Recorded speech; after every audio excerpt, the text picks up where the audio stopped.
Dans l'optique de résoudre les mésententes qui prévalent entre l'Algérie et le Maroc, l'Organisation de la coopération islamique, la Ligue arabe et d'autres pays frères ont appelé les deux parties au dialogue le 25 août 2021. Les deux pays ont par ailleurs été exhortés par la coopération islamique à faire preuve de retenue et d'éviter toute autre escalade.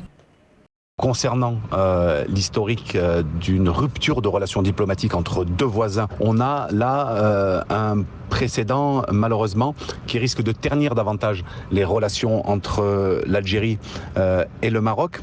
Il y a une chose qu'il faut noter, c'est que tout ça est dû à de nombreuses provocations qui sont récentes et qui ont, j'allais dire, fait déborder le vase, notamment l'affaire Pegasus et le rapprochement avec Israël et les nombreux commentaires qui ont été faits et qui mettent l'Algérie dans une position, j'ai envie de dire, assez délicate vis-à-vis de son voisin.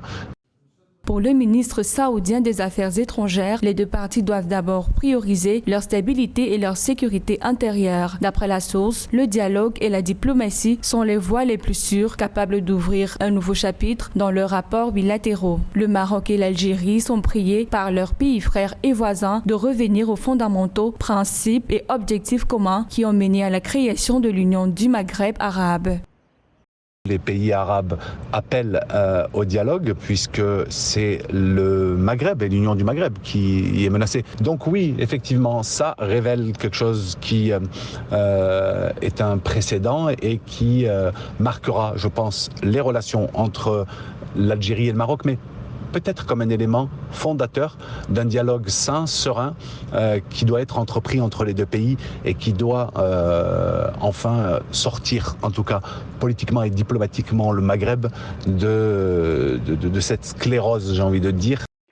Après des mois de tension, l'Algérie a annoncé le 24 août dernier la rupture de ses relations diplomatiques avec son voisin marocain, invoquant des actes hostiles incessants. Pour des experts, les mésententes entre les deux nations maghrébines proviennent essentiellement de l'épineux dossier du Sahara occidental.